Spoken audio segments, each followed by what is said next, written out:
Bonjour, bonjour à toutes et à tous pour ce petit webinaire de présentation, de l'ENCMCO. Nous allons, faire ça en 2 temps. Une première partie avec, toutes les informations que vous devez connaître sur l'ENCMCO, la définition, les principes, qu'est-ce que c'est? Pourquoi participer? À quoi ça sert? Et évidemment, comment candidater? Puisque ce webinaire marque le début de la période de lancement des candidatures et évidemment, nous prendrons un temps d'échange pour toutes vos questions. Heu, Alors, je vais commencer par prendre la parole. On va faire cet échange à 2 voix, donc entre Olivier et moi, et on va commencer ce petit, webinaire, en définissant, l'ATIH. Donc qui sommes-nous? On va faire ça, assez rapidement. Donc l'ATIH, c'est donc l'Agence technique de l'information sur l'hospitalisation. C'est une agence qui a été fondée en 2000, qui est un établissement public de l'État à caractère administratif et qui est sous la tutelle des ministres chargés de la santé et de la sécurité sociale et donc au global, de la DGOS. Le siège de notre agence est à Lyon. On a une antenne à Paris, mais qui reste une antenne. Le gros de l'agence, et des agents du coup de l'ATIH sont à Lyon. L'ATIH a plusieurs missions. La première est donc de collecter, héberger et restituer l'ensemble des données des établissements de santé, donc notamment tout ce qui est activité médico-économique. On a une partie de gestion technique des dispositifs de financement des établissements, l'élaboration et la maintenance des nomenclatures de santé, donc ça peut être par exemple le groupage, puisque c'est ce qui va nous intéresser aujourd'hui, la partie MCO, donc le groupage en MCO par exemple, des analyses et des études de recherche sur l'ensemble des données de santé. Et pour la partie qui nous intéresse fondamentalement aujourd'hui, c'est la réalisation d'études sur les coûts des établissements sanitaires et médico-sociaux. Dans tous les cas, vous pouvez retrouver une présentation de la TIH sur le site internet, sur votre moteur de recherche préféré, vous tapez ATIH santé et puis vous arriverez dessus et vous avez une petite page dédiée à la présentation de la TIH. Alors, si on rentre dans le vif du sujet et qu'on regarde tout de suite ce que sont les études nationales de coûts, donc ce qui nous intéresse fondamentalement aujourd'hui. Donc, ENC veut dire études nationales de coûts, sont des études qui sont pilotées par la TIH. Ça concerne des établissements de santé publics, mais aussi des établissements de santé privés. Donc, on essaye d'avoir tout le spectre sanitaire, public comme privé. Ce sont des établissements qui sont volontaires en extrême majorité, mais dans la mesure où on vise à avoir un échantillon qui soit représentatif du panel français, on peut également solliciter des établissements dans le cadre d'un décret. Les champs concernés sur le sanitaire sont le MCO, donc médecine chirurgie obstétrique, ce qui nous intéresse aujourd'hui, le SMR, soins médicalisés de réadaptation, et l'hospitalisation à domicile. L'objectif final de l'UNC, ça va être de calculer les coûts de prise en charge de l'hospitalisation par séjour ou par séquence de soins. Vous l'aurez compris, en MCO, ce qui nous intéresse, ça va être l'hospitalisation par séjour, et donc ça va être les coûts de prise en charge de chacun de vos séjours, et donc chacun de vos GHM. Pour resituer un petit peu l'échantillon 2025, donc qui est déjà validé, l'échantillon 2025, il y a 147 établissements aujourd'hui, 80 établissements donc ex-DGF, donc disons assimilés publics, et 66 établissements ex-OQN, donc plutôt assimilés privés. On a évidemment un petit roulement dans cet échantillon, donc on a 10 nouveaux établissements qui nous ont rejoints pour le NCMCO 2025, donc 8 ex-DGF et 2 ex-OQN. Comme vous le voyez, ça représente quand même, on essaye de faire en sorte du moins que ça représente le panel de, de typologie d'établissements qui peut exister. Donc on a 14 CHU, dont une partie d'établissements de la PHP. On a 41 établissements CH, disons, donc public ex-DGF, donc tous les types de CH. 18 établissements privés mais non lucratifs, donc assimilés ex-DGF, 7 centres de lutte contre le cancer, 18 établissements de dialyse, dont un établissement public, 4 établissements privés non lucratifs mais assimilés ex-OQN, et 45 établissements privés lucratifs. Voilà, donc ça c'était pour le petit tour. Si on regarde maintenant l'objectif de l'ENC, l'objectif, c'est vraiment, comme je le disais, de calculer les coûts de prise en charge de l'hospitalisation par séjour et donc le coût de prise en charge de chacun des GHM. Une fois que c'est fait établissement par établissement, nous, ce qu'on fait, c'est qu'on établit un référentiel qui est disponible sur un site qui s'appelle Scan Santé, que je vous invite à aller consulter. Ça contient énormément d'informations. Et donc, vous allez le voir tout au fil de cette présentation, on a créé un exemple fil rouge, donc qui est basé sur le GHM 14Z14A, donc qui est les accouchements uniques par voie basse chez une multipare sans complications significatives. Et donc, vous allez voir, on va découler tout ce fil rouge au fur et à mesure de la présentation. Ce qu'on voulait vous montrer dans un premier temps, c'est que, ce qu'on réalise sur ce GHM, donc c'est ce fameux référentiel. Donc si on prend ce GHM en question, on a le nombre de séjours ENC 2022 qui est pour l'instant la base la plus récente à jour. On va avoir 2023 qui va apparaître cette année.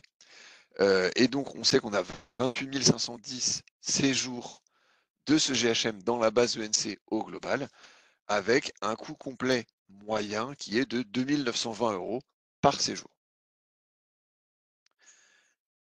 Pour réaliser tout ça, on va valoriser donc ces séjours, on va croiser 3 sources de données différentes.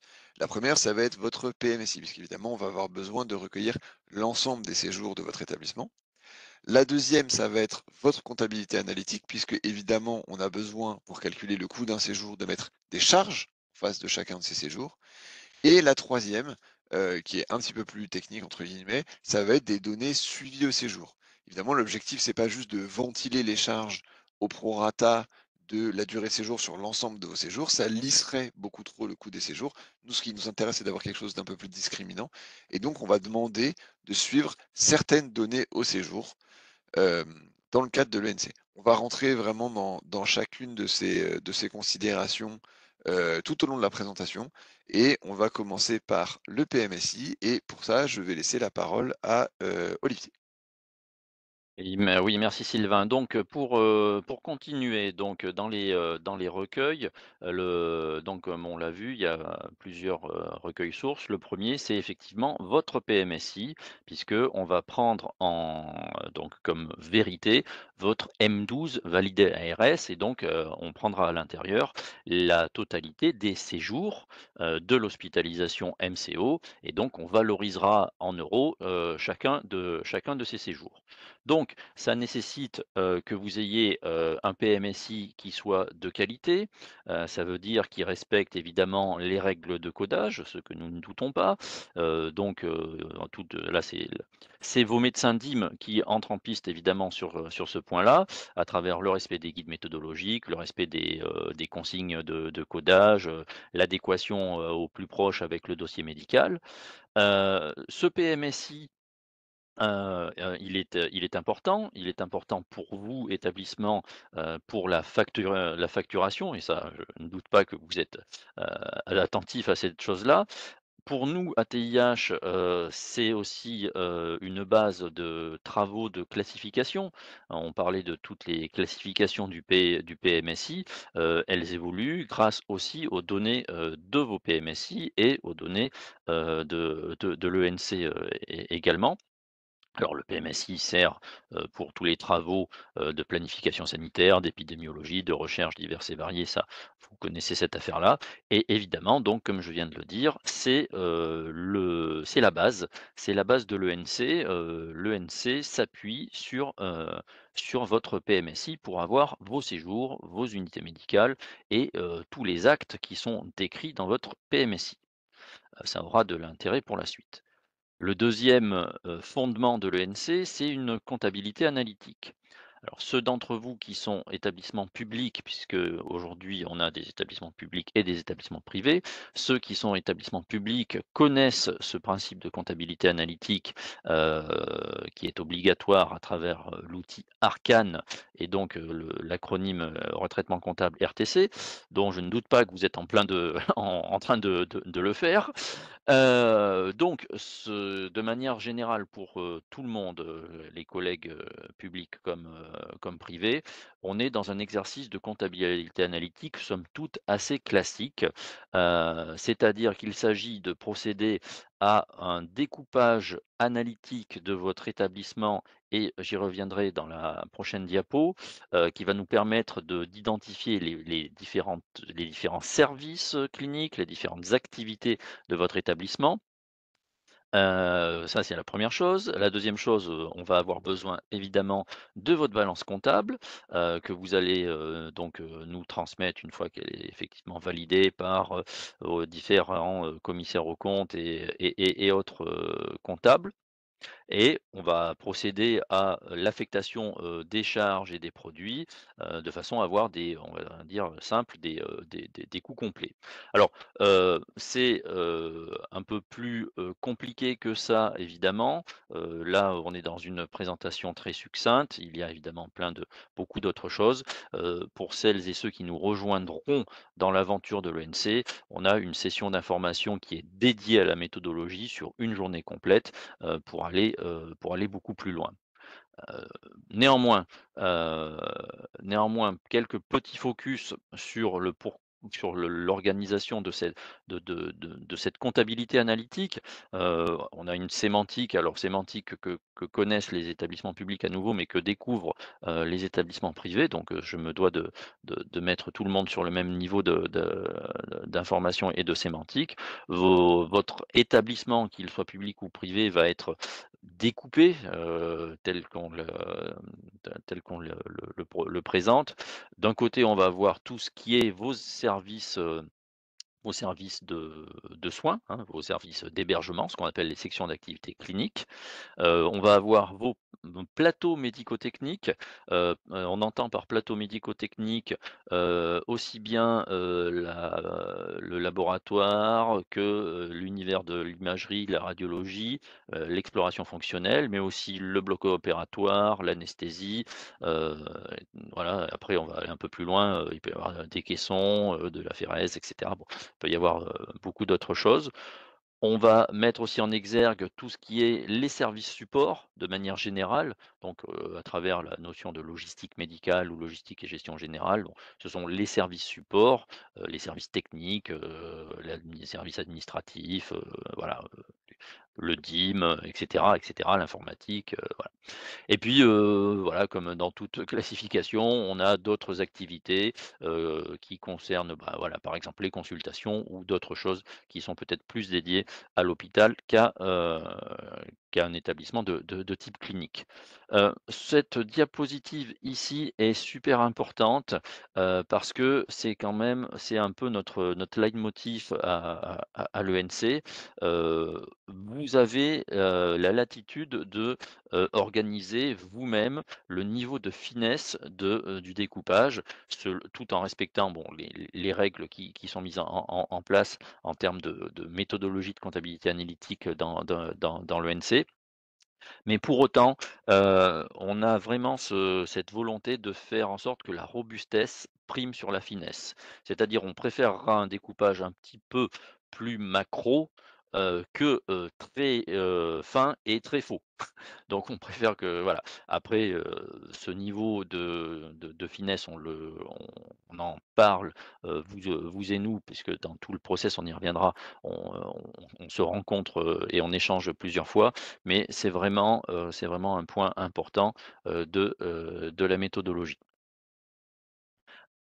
L'autre point de la méthodologie analytique, bah, c'est le plan comptable. C'est-à-dire que l'on s'appuie sur votre, balance comptable, heu, à nouveau que vous soyez établissement public ou établissement privé et pour justement gérer, les différences de balance comptable entre le public, qui est sur la nomenclature comptable M21 et le public qui peut être sur le plan comptable général, eh bien, on a, créé un plan comptable ENC qui mixe un petit peu tout ça. Alors, vous gardez évidemment, vos plans comptables et votre organisation comptable spécifique, à chacun, mais analytiquement, voilà, il y a donc une bascule, une correspondance à faire entre vos balances comptables et le plan comptable de l'ENC. Alors à nouveau, pour les établissements publics, on retrouve le plan comptable du retraitement comptable,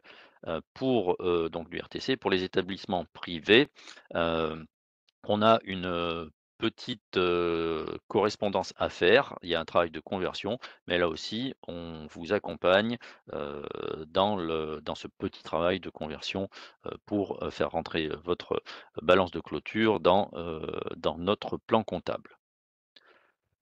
Alors, heu ce que l'on cherche dans un premier temps, c'est à déterminer en gros le coût complet, le combien ça coûte, de l'ensemble de vos activités.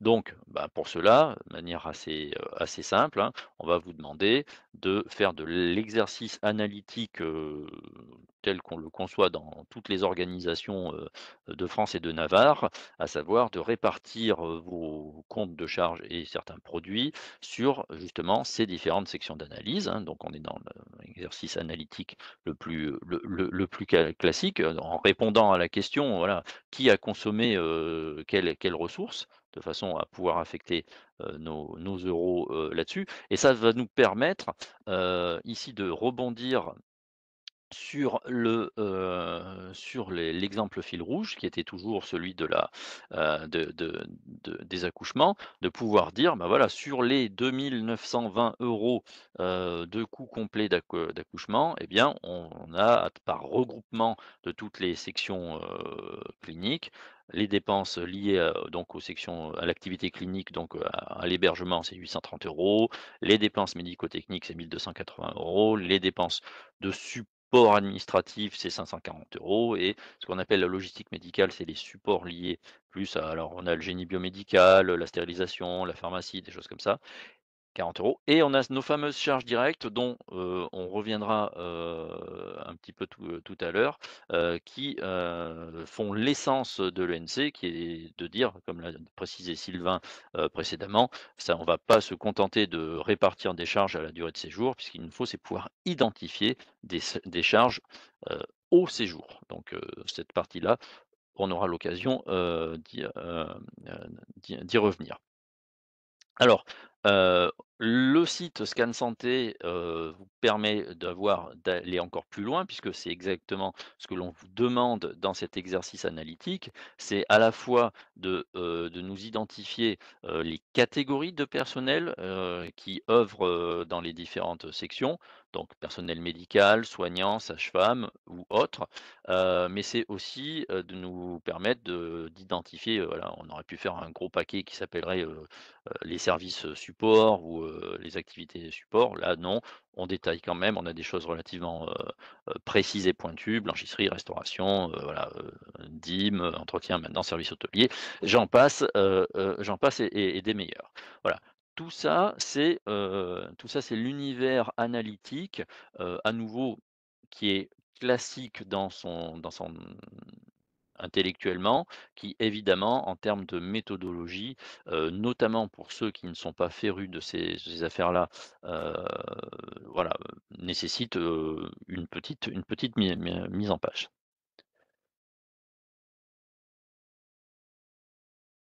Alors, Alors, je vais reprendre la main sur la partie, données suivies au séjour, puisque on a pu l'évoquer un petit peu auparavant, qui est donc finalement, la dernière, donnée que l'on va recueillir dans le cadre de l'ENC.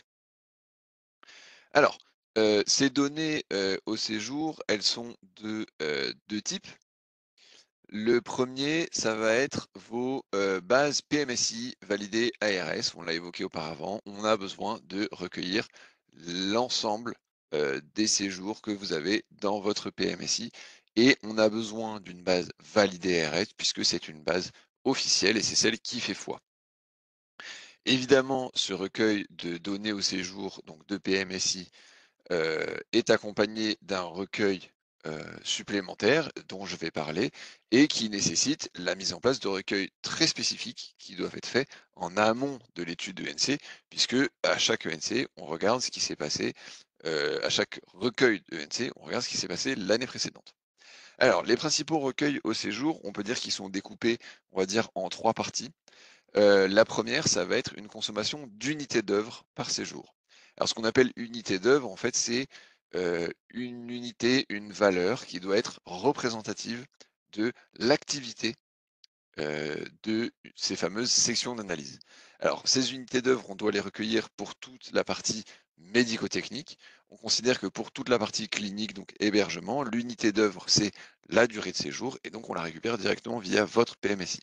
En revanche, côté médico-technique, ce sont des informations que l'on n'a pas à l'instant T, donc on vous demande de nous renseigner les consommations d'unités d'œuvre et donc d'activités de toutes vos sections médico-techniques. Alors à quoi ça correspond?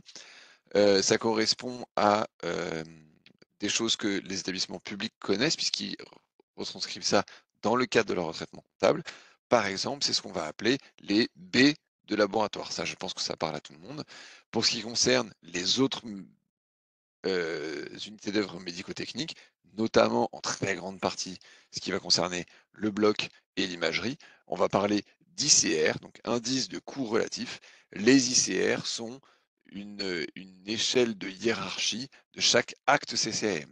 Donc en fait, techniquement, ce qu'on va vous demander, c'est de mettre en face de chaque acte CCM un nombre d'ICR.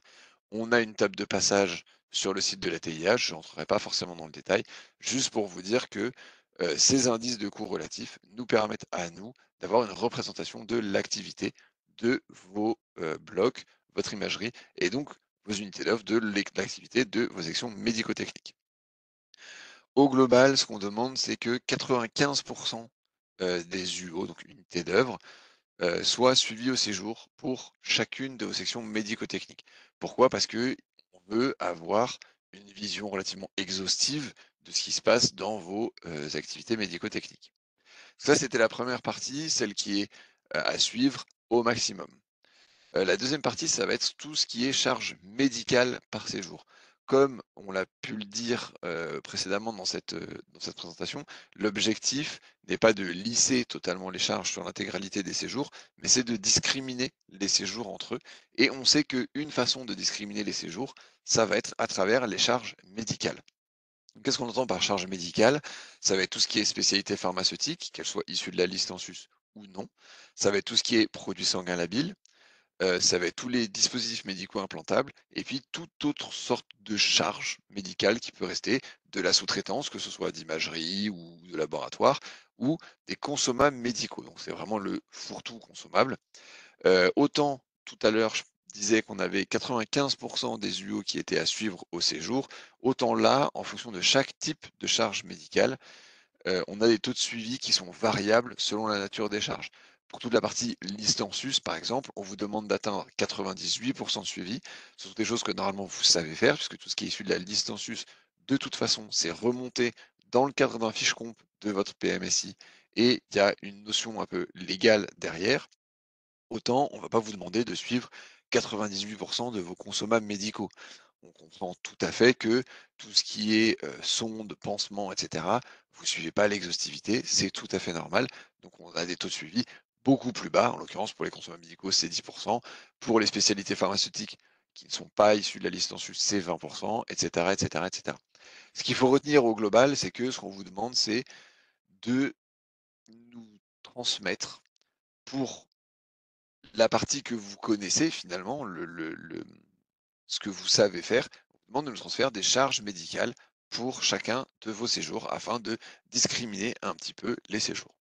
Et enfin, la dernière partie qu'on demande de recueillir au séjour, qu'on a classé ici dans ce qu'on appelle les autres recueils, c'est assez variable. Ça va être la rémunération à l'acte pour les établissements ex-DGF, on demande de suivre au séjour. Ça va être, si vous savez le faire, c'est facultatif, les points CIPS. Donc c'est des points de suivi du temps de personnel soignant. Et là aussi c'est facultatif, les oméga de réanimation. C'est facultatif pourquoi? Parce qu'en fait on peut les calculer directement via votre PMSI. Néanmoins, si pour tout un tas de raisons, qu'elles soient techniques ou non, vous souhaitez nous renseigner vous-même les oméga de réanimation, vous pouvez. Pour chacun de ces recueils, en fait, c'est des formats de fichiers qui sont très spécifiques que vous devez nous transmettre via un logiciel. On rentrera peut-être dans le détail là-dessus un peu après. Le logiciel s'appelle Aramis. Mais voilà, c'est des formats de fichiers, juste vous transmettez des fichiers et nous, on les traite par la suite. Si on reprend notre fameux exemple fil rouge, Donc, vous vous souvenez, on avait cette distinction, par, poste de charge ou par type de grande charge et ben là, idem, on va avoir, un détail de chacune de ces charges que nous on va appeler les charges directes. Donc ça va être tout ce qui est suivi au séjour, des charges médicales et donc vous le voyez pour notre fameux exemple donc du GHM 14Z, 14A, on a le détail de chacune de ces charges médicales, comment elles sont ventilées finalement en moyenne sur ce GHM. Et donc on voit, bah, par exemple que pour ce GHM, en moyenne sont les autres consommables sur lesquels on a 129 €. Donc ce sont eux qui prennent le plus de place dans ces fameuses, autres charges directes. Donc si on doit synthétiser, ce qu'on doit dire, c'est que pour valoriser les séjours, on a besoin de 3 informations. La première vous a été présentée par Olivier, ça va être tout ce qui concerne votre comptabilité analytique. La deuxième, c'est ce dont moi je vous ai parlé, c'est votre PMSI. Et la dernière, dont je vous ai aussi parlé, les données suivies au séjour, qu'elles soient d'activité ou de charge. Au final, tout ça, ça nous permet de faire quoi? On vous a montré le fameux référentiel que nous on construit, qui est totalement public, mais vous, qu'est-ce que vous en retirez? Vous, vous allez en retirer ce qu'on appelle la base de coûts. Cette base de coûts, elle se présente un peu sous ce format qu'on vous montre ici, avec évidemment beaucoup plus de colonnes. Et où on vous retransmet pour chacun de vos séjours, le coût de votre séjour. Alors on vous retransmet, certaines informations, disons administratives, la durée totale du séjour et comment cette durée de séjour s'est étalée en fonction des différents services d'hébergement et tout un tas de données de coûts, et donc vous allez avoir le coût de votre personnel médical en fonction du type de personnel médical, c'est-à-dire est-ce que c'est du personnel médical clinique, est-ce que c'est du personnel médical des blocs opératoires, et cetera, et cetera. Tous les coûts qui sont liés à votre logistique, on vous a pas affiché toutes les colonnes, mais évidemment, vous avez aussi les coûts de tout ce qui est, charges directes, donc c'est vos fameux, consommables médicaux, spécialités pharmaceutiques, et cetera, et cetera. Et on vous affiche en tout dernier, évidemment, le coût complet de chacun de vos séjours. Voilà, ça c'est ce que vous obtenez à la fin de l'ENC. Alors, je vais poursuivre. Pour réaliser cette ENC, qu'est-ce qu'on met en place, nous, de notre côté? On a un, dispositif technique qui s'articule autour de 2 logiciels. Le premier s'appelle Arcane, comme le disait Olivier, celui-là, quand vous êtes établissement ex-DGF et que vous réalisez votre traitement comptable, c'est un logiciel que vous connaissez déjà. C'est le logiciel qui vous sert à faire votre comptabilité analytique. Donc ça vous sert à faire le découpage analytique. Si on revient un petit peu en arrière, c'est la fameuse diapo où on présentait les différents types de sections d'analyse. Et ça permet aussi de faire les différentes phases comptables et analytiques. Pour synthétiser, ça permet de répartir sur chacune de vos sections d'analyse les montants de votre plan comptable. Et le deuxième logiciel, il a trait à la partie que je vous ai présentée moi, donc tout ce qui est PMSI et données suivies au séjour. C'est un logiciel qui s'appelle Aramis. C'est dans celui-là que vous allez remonter tous les fameux fichiers dont je parlais, donc les fichiers de suivi de consommation des UO, les fichiers de suivi des charges médicales. Vous le voyez par les 2 petites flèches, ces 2 logiciels, ils sont interopérants, ils parlent entre eux, via des archives, puisque évidemment, on a besoin pour réaliser l'ENC de l'ensemble de ces 2 blocs. Une fois qu'on aura fait ces traitements dans les logiciels, ils sont faits chez vous, c'est vous qui faites les traitements, c'est totalement transparent pour nous, nous on ne voit pas ce qui se passe chez vous. Pour que on puisse récupérer vos données, on a mis en place une plateforme qui s'appelle la plateforme IENC Sanitaire, dont vous avez le petit visuel en dessous et vous aurez le lien dans la présentation qui sera mise sur le site de la TIH. Elle est accessible directement à partir de la TIH, mais là encore, si vous allez sur votre moteur de recherche préféré, vous tapez plateforme ENC Sanitaire, normalement vous devriez la trouver. Et c'est elle qui vous permet de gérer le dépôt des fichiers, et donc les fameux fichiers Arcane et Aramis. Une fois que vous avez fini vos traitements, vous nous les envoyez sur la plateforme ENC Sanitaire. Elle vous permet de produire ce qu'on appelle les tableaux de contrôle, qui vous permettent d'une part de contrôler vos données en termes de cohérence, mais aussi qui vous donnent beaucoup d'éléments d'analyse de ces données-là, et qui vous permettent d'y voir un petit peu plus clair sur ce qui se passe dans votre établissement. Et puis elle permet de valider toutes les différentes étapes du processus ENC, puisqu'il y a toute une notion de validation par vous, puis par ce qu'on appelle le superviseur, puis par nous, etc., etc. En fait, elle vous permet de faire tout le processus ENC dans son ensemble et de reporter toutes vos données, là-dedans.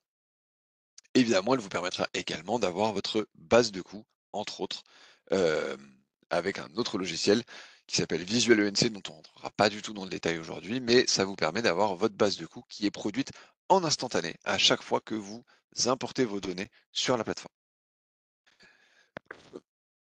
Dernier, petit point, sur ce fameux dispositif technique, il y a la documentation ENC, elle est dense, elle est disponible donc sur le site de la TIH, sur les pages des ENC. Comme je le disais, elle est dense, il y a beaucoup de documents, vous pouvez trouver énormément d'informations là-dedans. Mais globalement, comment ça se décline? Il va y avoir un guide méthodo. Donc le guide méthodo, lui, il va recenser la méthodologie dans son ensemble, comment ça se passe, le découpage analytique, quelles sont les règles du découpage analytique, etc. On a ensuite un document de consigne qui, lui, va appuyer certains points en particulier qu'on ne souhaite pas forcément mettre dans le guide méthodo. Je vais vous prendre un exemple. Si chez vous, établissement un peu particulier, vous avez de la curithérapie, eh bien, on a un traitement très particulier qui est lié à la curithérapie que vous retrouvez dans le document de consigne. L'arbre analytique qui vous permet de savoir quel est le découpage analytique qui est autorisé dans l'ENC. Le plan comptable qui lui vous permet de savoir les comptes qui sont attendus dans l'ENC avec les règles d'affectation, c'est-à-dire comment est-ce qu'on est capable de ventiler ces comptes sur les sections d'analyse. Et évidemment, tout ce qui concerne la partie des outils, donc ça va être le guide des outils qui vous permet d'avoir les formats de fichiers qui soient d'Aramis ou d'Arcane, et puis les manuels d'utilisation des deux logiciels, Arcane et Aramis. Et enfin, le dernier point, c'est un guide de lecture des fameux tableaux de contrôle dont je parlais précédemment, que vous pouvez retrouver sur la plateforme ENC Sanitaire. Ces tableaux de contrôle, ils sont relativement nombreux, donc c'était important pour nous d'avoir un guide qui vous permette de les lire, de comprendre les informations qu'on remonte dedans et de savoir comment les analyser. Au niveau, encadrement de l'ENC est encadré par un document, contractuel qui s'appelle la convention. C'est une convention qui est signée par vous et par nous, à travers de laquelle vous vous engagez et nous nous engageons. De votre côté, vous vous engagez à mettre en œuvre les moyens humains et techniques qui sont nécessaires à la réalisation de l'étude. C'est-à-dire que vous vous engagez finalement à réaliser l'étude dans les meilleures conditions. Évidemment, vous pouvez abandonner l'étude ou en cours de route ou ne pas participer pour tout un tas de raisons qui pourraient être liées aux situations de votre établissement. Néanmoins, on a quand même cette convention. Nous, de notre côté, on s'engage sur tous les aspects de confidentialité des données, puisque vous le savez, on est dans une ère où les données sont quand même très surveillées. Donc nous, on s'engage sur ces aspects de confidentialité, d'anonymisation, puisqu'on reçoit tous vos données au séjour, et on s'engage évidemment à faire une restitution de vos données à chaque établissement. Donc on a la base de coûts, mais on a tout un autre tas de restitutions dont on ne va pas forcément parler aujourd'hui. Au-delà de cette base de coûts et de ces tableaux de contrôle, on fait des restitutions à chaque établissement sur vos données. Cette convention, elle contient un petit point dont on souhaiterait parler également, qui est la fameuse charte qualité. La charte qualité, ça détaille ce dont je vous parlais précédemment, c'est-à-dire notamment les taux de suivi qui sont à faire sur vos charges médicales, entre autres indicateurs. Concernant le calendrier de la campagne, comment ça va se matérialiser? Vous êtes un établissement, vous souhaitez participer à l'ENC et vous souhaitez rentrer dans l'échantillon ENC. Comment ça se passe à partir d'aujourd'hui? Alors, nous sommes en 2025, donc on est ce qu'on va appeler l'année N-1. On va considérer que l'année de recueil, l'année de rentrée dans l'ENC, finalement, ça va être 2026. L'échantillon 2025 étant déjà validé, on ne peut plus y toucher, on ne peut aller que en 2026. Donc nous sommes en 2025, on fait ce qu'on appelle l'appel à candidature, c'est la raison pour laquelle on vous contacte aujourd'hui et pour laquelle ce webinaire existe. On va le voir par la suite comment on fait pour candidater. En septembre, il va y avoir une session d'information à la méthodologie. Là, ce qu'on est en train de faire ici, ça dure 1 heure, c'est déjà assez dense, mais on vous présente la méthodologie de façon très large. En septembre, ce qu'on va vous demander, ce sera de venir sur site, enfin de venir sur place à Lyon, et on va prendre une journée entière pour vous présenter cette méthodologie beaucoup plus dans le détail et également, ça va vous permettre à vous de poser toutes les questions, heu, que vous aurez et de prendre un peu plus la mesure de ce qui va être demandé dans l'ENC. Suite à cette journée d'information, en décembre, donc nous à TIH, on va faire les visites ou visio, ça dépend, sur site. Ça veut dire que à notre tour, ça va être à nous déplacer et à prendre contact avec vous et uniquement avec vous pour voir cette fameuse méthodologie, comment elle va s'appliquer chez vous. Quelles sont les spécificités qui existent chez vous? Est-ce que vous avez des difficultés à récupérer certaines informations? Et cetera, et cetera. C'est une sorte d'audit, même si j'aime pas vraiment ce terme, parce qu'on n'est pas là pour surveiller quoi que ce soit. On est vraiment là pour vous aider à mettre en place l'ENC et pour vous accompagner dans ce processus-là. L'année N, donc l'année prochaine, l'année de recueil des données, c'est une année où on va vous laisser un petit peu plus tranquille, on va dire. Normalement, à ce moment-là, vous aurez bien pris la mesure de ce que l'ENC demande et c'est une année où vous allez simplement, entre guillemets, «recueillir les données». En mars, on peut, si vous le souhaitez, ce se fait soit en N, soit en N+1, vous former, sur ces fameux outils Arcane et Aramis. On vous montre comment ils fonctionnent, on vous montre ce qui est attendu dedans de façon très technique. En septembre 2025, on vous aura parlé de la méthodologie dans son ensemble. Vous aurez globalement un visu sur ce qu'on demande. En mars 2026 ou 2027, en fonction, vous aurez vraiment la vision technique. Comment ça se passe pour remonter ces données.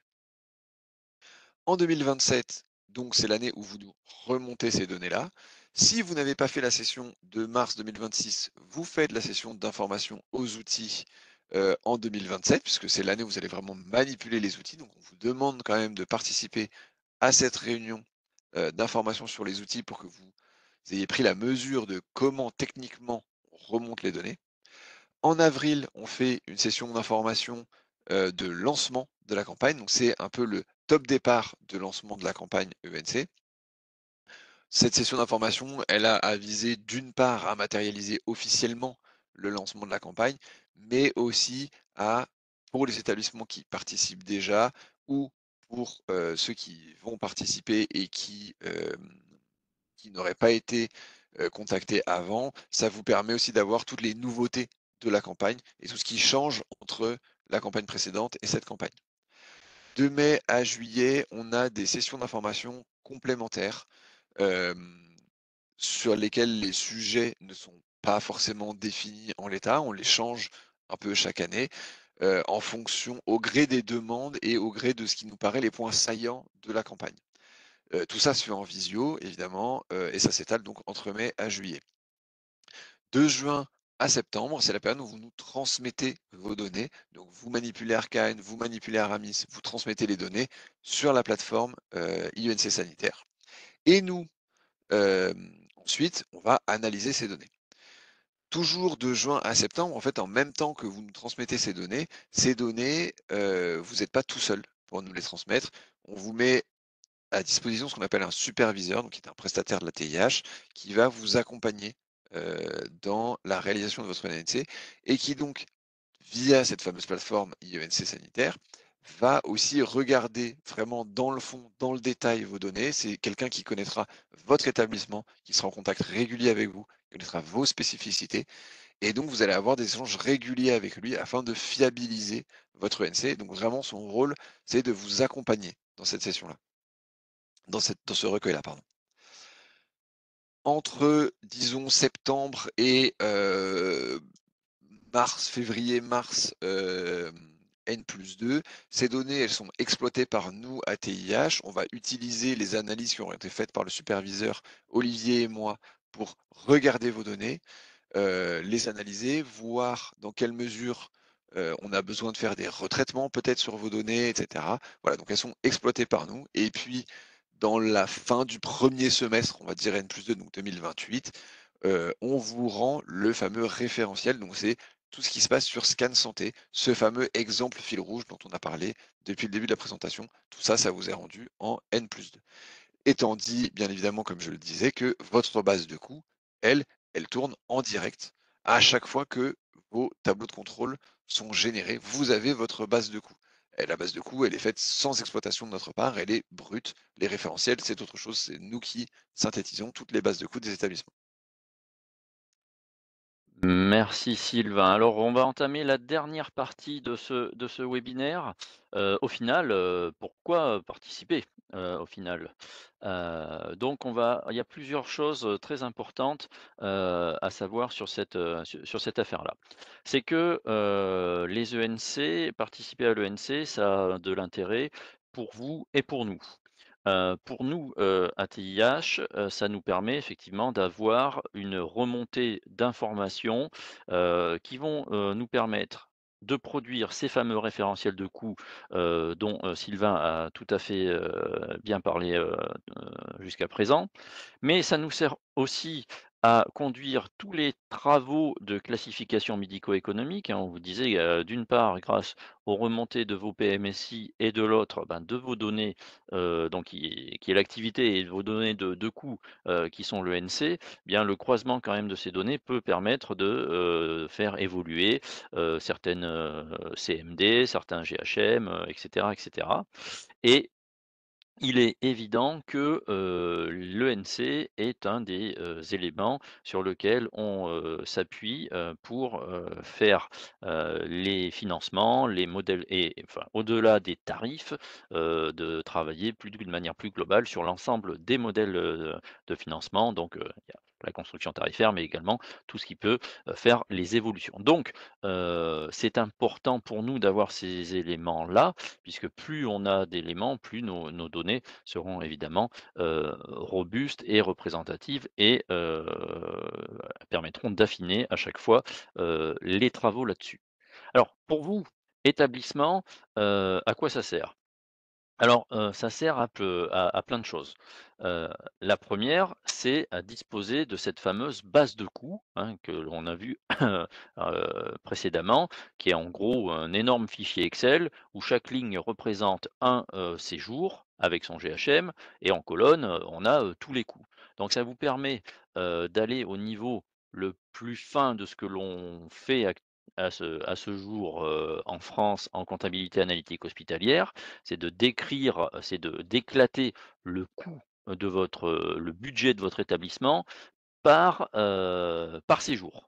Voilà, on n'est plus dans alors pour les établissements publics, on n'est pas dans un EPRD où on est simplement, par compte, on n'est pas dans le retraitement comptable où on est simplement sur un coût d'une journée d'hospitalisation ou le coût d'un bloc. Là, on est à la dernier étage d'une fusée, on peut dire, où, là, on est au niveau le plus fin de ce que le tel qu'on le fait actuellement en France, c'est de dire voilà, séjour par séjour, quelle est la décomposition de mes coûts? Et comme évidemment vous avez la décomposition de vos coûts dans cette base de coûts avec le GHM, avec les différents postes de charges, postes de coûts, vous pouvez faire des analyses, de croiser dans tous les sens et ça vous permettre effectivement d'identifier, ou des possibilités d'économie, si vous devez en être là, ou en tout cas de connaître, ou d'objectiver, des projets, tout un tas de choses en interne. Alors, ça a un effet l'ENC a un effet, structurant, sur votre système d'information, puisqu'on va, vous allez, devoir récupérer, des informations ben, l'ensemble de votre système, de votre système d'information. On parle de tout ce qui est autour du PMSI, mais on va parler de tout ce qui est, autour de la paye, les achats, tous vos différents logiciels métiers, de blog, de labo, de radio, enfin là, toutes ces logiciels-là donc vont devoir se parler, alors les logiciels, mais aussi les acteurs, hein, les personnes, dédiées et donc ça a un véritable effet de structuration, de cadrage, de votre système d'information et quelque part de votre, organisation, ce qui est quand même, un des points vraiment structurants de l'ENC. Ça va vous permettre de consolider, tous vos outils de contrôle de gestion, de reporting, divers et variés. Heu, Ça va vous permettre aussi donc de et ça, c'est un point important de fédérer des équipes autour d'un objectif commun. Certains établissements mettent la participation et le travail autour de l'ENC dans le projet d'établissement parce que ça a un effet relativement structurant au-delà même d'avoir, cette base de coûts, c'est de se dire: «Je sais que mon système d'information, que les données de mon système d'information sont de bonne qualité elles ont permis de faire l'ENC, que tout est validé par la TIH». Donc ça a cet aspect-là de validité et ça vous permet ensuite, eh bien, d'utiliser ces données en interne, dans votre dialogue de gestion, pour des projets de développement d'activités ou autres, et cetera. Donc vous avez cette possibilité d'utilisation qui s'offre à vous et également la possibilité de se comparer au référentiel puisque à un moment donné, vous avez vos coûts à vous, vous avez les coûts du référentiel qui sont tous les 2 calés sur la même trame, sur la même base, sur la même méthodologie, sur le même périmètre. Donc là, bah, vous pouvez, effectivement vous comparer à un référentiel, national, régional, sur la taille d'établissement, et cetera. Donc c'est aussi, ça peut être aussi, quelque chose d'intéressant, que ce soit par rapport à votre ARS ou des choses comme ça. Alors parlons d'argent. D'argent, lorsque l'on participe à l'ENC, eh bien, vous, percevez un financement. Un financement qui est, fait en plusieurs étages. Donc il y a ce que l'on appelle une part fixe et une part variable. Donc la part fixe, elle est, comme son nom l'indique, c'est la même pour tous les établissements, pour tous les participants, quelle que soit la taille. C'est 35 000 € qui vous sont versés la signature de la convention, en gros dès la première année. Et puis ensuite, on a une part variable qui dépend en gros de 3 éléments. La premièrement, c'est, la taille, en fait, c'est l'activité de l'établissement. C'est-à-dire pour chacun de vos séjours, de vos RSA, alors on dit pondéré parce qu'on pondère les RSA de l'ambulatoire, des séances, qui comptent pour 0,1 mais bon, voilà, bon, vos RSA, c'est 45 centimes par RSA, donc par séjour. Donc je vous laisserai faire la multiplication. La qualité de vos données.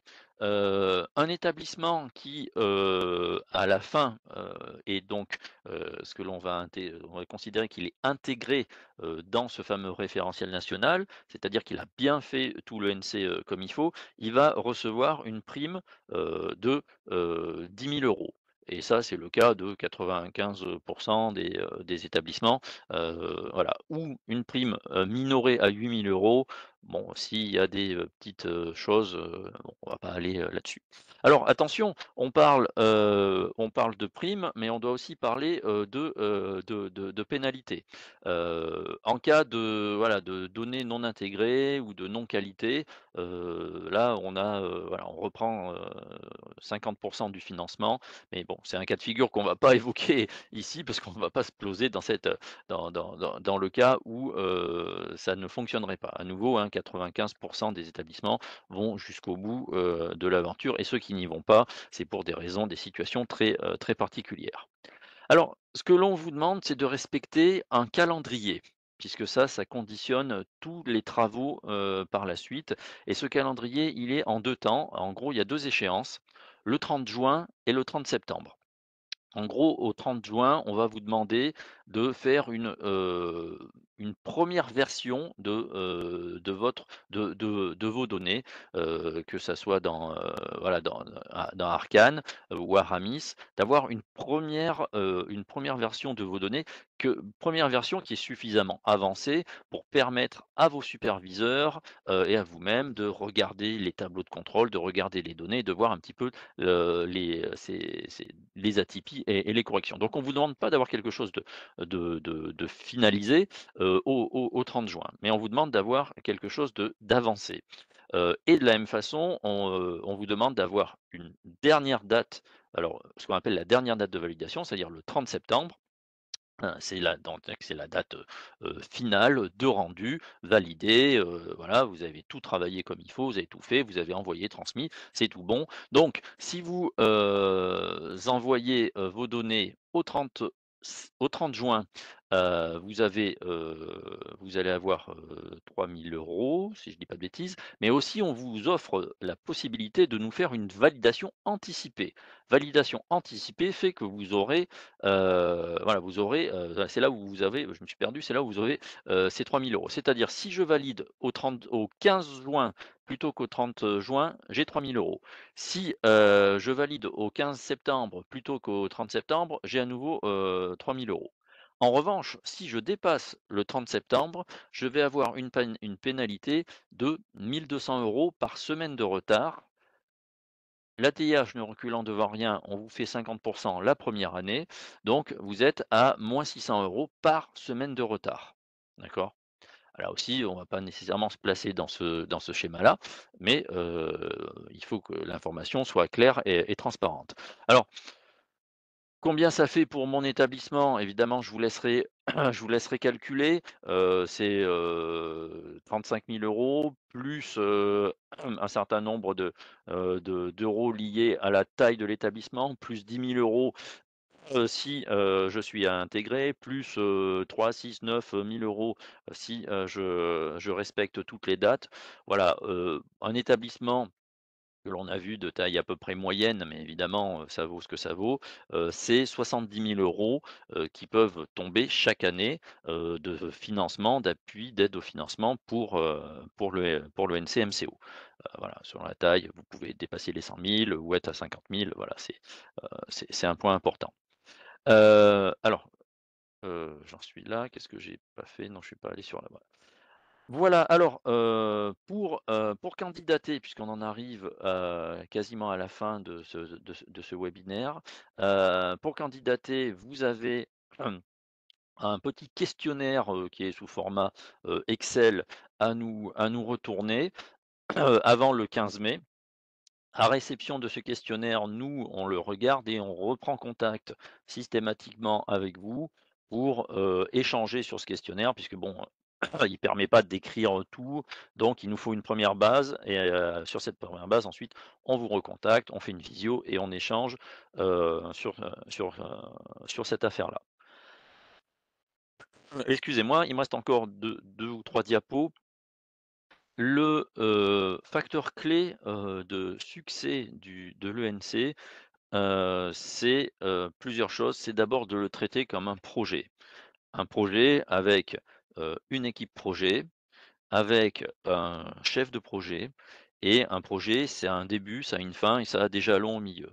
Donc c'est vraiment cette, gestion de projet, qu'il faut, mettre en œuvre et heu, il faut un chef de projet et une équipe projet. On y reviendra, tout à l'heure et le deuxième, donc premier maître mot, c'est le notion de projet. La deuxième liée au projet, c'est l'anticipation. C'est anticiper. C'est pour ça qu'on vous voit dès, plus d'un an et demi, quelque part, avant avant votre ONC, c'est de bien, anticiper et tout notre, process à nous est pour vous aider dans cette anticipation. Anticipation sur tous les fichiers, sur tous les processus à mettre en place ou pas dans mon établissement, comment mettre en place mes recueils, contacter vos éditeurs si besoin est. Tout ce travail-là d'anticipation vous permettra juste d'une part de respecter les dates que j'ai citées précédemment et d'autre part, de passer un été serein puisque vous avez vu que ça se déroule entre, on va dire, le mois de mai et le mois de septembre et de pas voilà et d'être dans un et d'intégrer ça dans un plan de charge, dans un plan de travail, qui est largement, faisable. Alors le projet ENC, c'est important, parce que c'est pas un projet, comptable, c'est pas un projet du contrôle de gestion. Ça peut être évidemment c'est porté par le contrôle de gestion, mais c'est un projet évidemment éminemment transversal. Il vous faudra de toute façon, travailler avec le DIM, travailler avec le pharmacien, travailler avec l'informatique, travailler avec les ressources humaines, voilà, les services éco, la direction de l'établissement. Donc il y a vraiment une équipe projet à constituer, des gens à à à mettre en relation, des personnes à mettre en relation pour que ça fonctionne bien et que vous puissiez, mettre en œuvre cette notion de transversalité, qui est quelque part dans l'ENC. Voilà, dernière diapo et après nous pourrons faire des échanges. On vous a dit beaucoup de choses, donc ce diaporama, ce webinaire est enregistré, il sera mis en ligne sur la page de l'ATIH et également, sur la chaîne YouTube, de l'ATIH. Mais vous avez, beaucoup de tutoriels qui sont faits, par nos services, dont, celui dont vous avez l'adresse ici. Voilà, qui vous redonnera un petit peu, voilà, tout ce que vous avez toujours voulu savoir sur l'ENC sans jamais oser le demander. Ça, une petite piqûre de rappel. Vous avez un tutoriel qui fait une dizaine de minutes, ça vous permet de, le diffuser aussi à vos interlocuteurs et éventuellement d'avoir plus de précision sur des choses, que vous n'auriez pas compris ou que l'on n'aurait pas, dites, sur ce webinaire. Voilà donc on vous remercie de votre attention. Je vais, donc arrêter l'enregistrement.